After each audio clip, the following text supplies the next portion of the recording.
Hello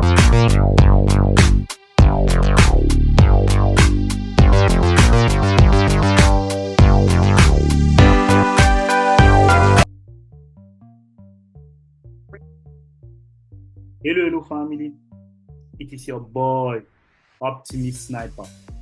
Bienvenue une fois de plus dans une nouvelle leçon portant sur comment éviter d'entrer trop tôt lorsque vous tradez les divergences. Nous avons déjà eu à parler des divergences dans les cours précédents, on ne va pas revenir dessus. Nous avons déjà eu à matérialiser de manière théorique et de manière pratique ce que c'est qu'une divergence. D'accord. Maintenant, comment utiliser la divergence dans le bon sens, c'est-à-dire de la meilleure des façons pour éviter d'entrer trop tôt et d'avoir des faux signaux. C'est ce dont on va parler dans cette leçon.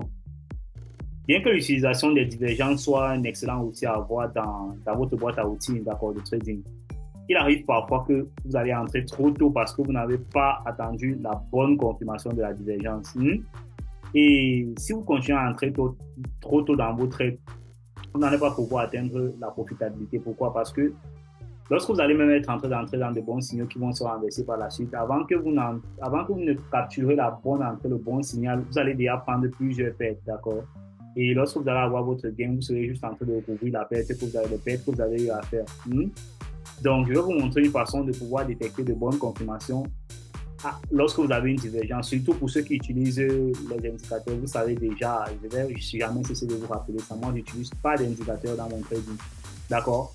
Mais j'ai une petite astuce pour vous aider, pour ceux, vous qui utilisez les divergences dans votre trading, les indicateurs, d'accord? Ok, on va juste ajouter on va ajouter le stochastique ici. Parce que on va ajouter le stochastique là. Ok.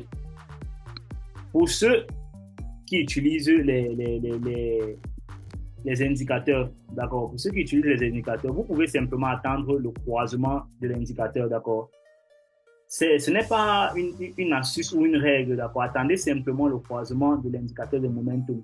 Cela va indiquer qu'un changement potentiel de dynamique va se poursuivre, soit que ce soit à l'achat ou que ce soit à la vente, d'accord? Le raisonnement principal derrière ça, c'est que vous attendez qu'un haut soit franchi, non, et qu'un autre, par exemple, sur l'indicateur, qu'un lot ne soit pas franchi, d'accord? C'est juste ça qu'on se limite. Donc, ce que vous allez faire ici, vous allez regarder l'indicateur stochastique et vous allez attendre qu'il y ait le croisement entre les deux lignes, d'accord, entre la ligne orange, par exemple, et la ligne bleue, d'accord. Lorsque vous allez détecter la divergence, vous allez attendre qu'il y ait croisement, d'accord. D'abord, vous n'allez pas détecter la divergence, par exemple, ici, à ce niveau-ci, là, comme ça.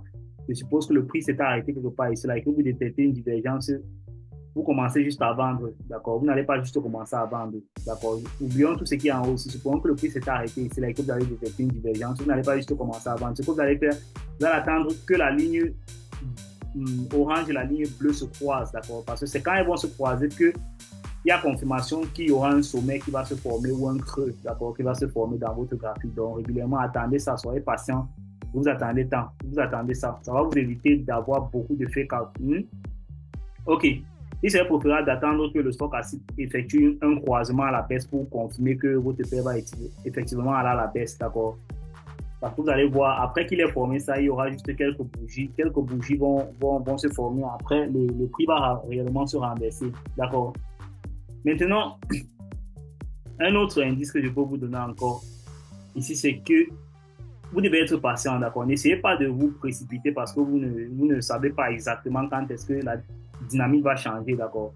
Si vous essayez d'anticiper une divergence en prenant juste des opportunités, lorsque vous allez détecter la divergence, si vous commencez à prendre les opportunités, vous allez avoir beaucoup de stop loss, vous allez vous faire du mal pour rien, d'accord? Il faut savoir les utiliser. Ok. Maintenant, une autre astuce encore que vous pouvez faire, c'est quoi? Vous pouvez attendre juste que l'indicateur ici, là, que l'indicateur soit sorti du territoire, soit de surachat ici, soit de suivant, d'accord? Vous n'allez pas attendre, vous n'allez pas voir la divergence directement ici et commencer à vendre, d'accord? Si vous n'avez pas de confirmation, laissez un peu le prix, que le prix sorte de la surachat comme ça et qu'il descende, d'accord? Ça sera plus avantageux pour vous, d'accord? La raison pour laquelle on fait cela, c'est similaire. Cela, c'est juste que on n'a vraiment aucune idée sur le momentum de la dynamique lorsqu'il est encore ici en haut, d'accord? Malgré qu'il est en zone de surachat, ça ne veut pas dire qu'il ne va pas continuer à être haussier, d'accord? Ça ne veut surtout pas dire ça. Ce n'est pas parce que le prix va arriver là dans la zone de surachat que vous allez commencer à vendre, d'accord? Parce que sinon, vous allez voir beaucoup de fois où le prix sera en achat et vous allez être en train de vendre pour le renverser, mais vous allez prendre plusieurs stop loss. Si je peux aller dans le graphique là plusieurs fois, si on cherche ça partout ici dans le graphique, vous allez voir ça. D'accord? Ici là, si on cherche ça, si je cherche des exemples ici, vous allez voir ça. Donc, pour ceux qui utilisent les indicateurs, vous savez très bien de quoi il parle. Je suis sûr que ça vous est déjà arrivé. Vous pouvez penser que lorsqu'il est ici, là, obligatoirement, vous devez être en train de vendre. Non, ce n'est pas ce que vous avez dit. Vous devez attendre des confirmations. D'accord. Attendez qu'ils sortent de la zone de surachat. D'accord. Ayant déjà croisé, si vous avez ces confluences-là, il sort de la zone de surachat, il a croisé la ligne bleue, la ligne orange, carrément, vous avez de bonnes confluences pour être en train de trader vos divergences. D'accord. OK. Qu'est-ce que vous pouvez encore faire comme astuce? Vous pouvez essayer de tracer des lignes de tendance. Vous pouvez tracer les lignes de tendance sur l'indicateur de momentum lui-même. D'accord. Lorsque vous détectez, par exemple, je ne sais pas, il y a une ligne de tendance ici sur l'USD en 15 minutes. Je ne sais pas si cet indicateur pourrait nous montrer ici. Une ligne de tendance comme ça. Mais il ne me donne pas. Il y avait une ligne de tendance haussière ici de la semaine passée, quelque chose comme ça. Il y avait une ligne de tendance haussière. Mais l'indicateur, parfois, lorsque vous détectez une ligne de tendance sur votre graphique, la ligne de tendance est aussi représentée ici, là, d'accord. Sur l'indicateur lui-même, vous pouvez lui-même représenter, vous pouvez essayer de représenter la ligne de tendance aussi sur l'indicateur ici. Ça va vous donner de bonnes concurrences. Cela peut paraître un peu ridicule puisque vous tracez normalement vos lignes de tendance sur le prix, sur l'action des prix uniquement, mais c'est une petite astuce, d'accord, que je souhaite partager avec vous. Après cela, ça ne fait pas d'avoir de mal d'avoir une autre arme de trading, d'accord, que vous pouvez ajouter à votre trading. On ne sait jamais quand est-ce que vous pouvez l'utiliser, d'accord. Cette astuce peut être particulièrement utile, notamment que vous êtes à la recherche des inversions ou des cassures, d'accord. Si vous avez aussi une cassure sur l'indicateur ici, comme par exemple ici, là, lorsqu'il y avait la cassure ici, là, d'accord, c'était un bon signal que vous pouvez peut-être vendre, d'accord, vous pouvez l'utiliser, et c'était ici, d'accord. C'était clairement ici, là, il y avait une cassure sur la ligne de tendance ici, et là, clairement, on avait aussi une petite ligne de tendance ici, on avait une légère ligne de tendance ici, si vous regardez ça comme ça. On avait une très petite ligne de tendance ici, là, qui a été pentue ici, qui a été cassée là. On a eu un bon mouvement de sel. D'accord. Donc, vous pouvez aussi utiliser ça. Si vous voyez à la fois l'action des prix et l'indicateur de momentum briser les deux lignes de tendance, d'accord, ça veut dire qu'il y a de fortes probabilités que le prix aille dans le sens de la cassure, d'accord. Ça peut donner un bon signal de changement de tendance, que vous soyez acheteur ou vendeur. Donc, ce sont les quelques astuces que je voulais partager avec vous pour essayer de vous mettre aux aguets, d'accord, de faire attention, pour que vous fassiez attention avec vos divergences, quand vous repérez vos divergences. Déjà, moi, particulièrement, si une divergence ne s'aligne pas avec un profil de semaine, par exemple, de USD, je ne vais pas être en train de la prendre, d'accord. Je vais juste attendre la confirmation de la divergence. Et quand je parle de confirmation de divergence, laissez-moi vous matérialiser un peu ça. C'est simple. C'est simple. Parfois, il faut juste être un peu patient. Si vous doutez d'une divergence, si je doute d'une divergence, ce que je vais faire, c'est ceci. La divergence, clairement, se matérialise comme ça, comme ceci. Ici, là, on vient faire un lot et on va comme ça. D'accord? Et par contre, ici, là, on vient comme ça.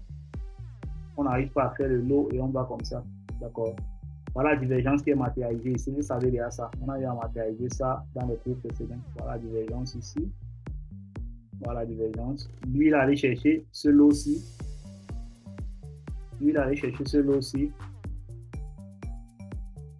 Et lui, ici, là, il n'a pas pu aller chercher ce lot. Donc, clairement, il y a une divergence. Donc, ce que moi, il va attendre comme confirmation, c'est quoi? Il va attendre la cassure de ce high ici, de l'ancien high. D'accord? Donc, c'est simple. La confirmation, elle est simple.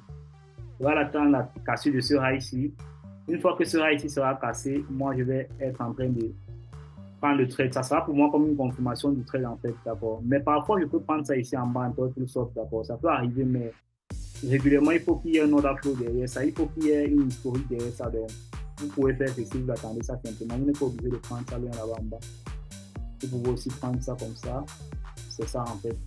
Clairement, voilà comment je trade cette divergence avec confirmation. Donc, c'est simple, c'est aussi simple que ça. Là, vous pouvez attendre cette confirmation, c'est une manière de trader pour essayer en évitant de vous faire stop loss plusieurs fois parce que ça peut arriver des fois où il fait ceci. D'accord, laissez-moi remettre ça ici. Je vais enlever ça. J'enlève ça. Ça peut arriver des fois où il fait ceci. Il crée la divergence comme ça. dit ici, il fait la divergence comme ça. Et pour la suite, qu'est-ce qu'il fait? Après, il vient casser ça. D'accord? C'est pas une exception, ça arrive régulièrement. Ça arrive, d'accord? Ça arrive très régulièrement. Ou parfois, même sur un actif, carrément, il fait ceci, il va même plus haut. D'accord? Sur un actif, il va plus haut comme ça, là, et sur l'autre, il ne va pas plus haut. Il descend comme ça. Donc, faut faire très attention surtout. Mais régulièrement, les cas réguliers, c'est ça. Et c'est ce qui ne casse même pas le haut et qui continue à couler par la suite. Donc, en anticipant une divergence, il faut faire très attention. C'est mieux régulièrement d'attendre la confirmation. Le scénario le plus facile pour moi, en fait, c'est d'attendre la confirmation, comme je venais de vous dire là. Vous attendez clairement la confirmation, ici, là, comme ça. Quand le prix casse là, quand le prix casse ici, là, et clairement, vous allez attendre un pullback. D'accord? Vous allez attendre le pullback. Quand le prix revient là, il va dégager. D'accord? Pareil ici, là. Quand le prix va revenir ici, il va dégager. Ici, là, ça va votre point d'entrée. C'est là où vous allez prendre votre buy. Ici, pareil. Vous allez prendre votre buy avec votre stop loss là et votre stop loss là de manière agressive ou ici. D'accord?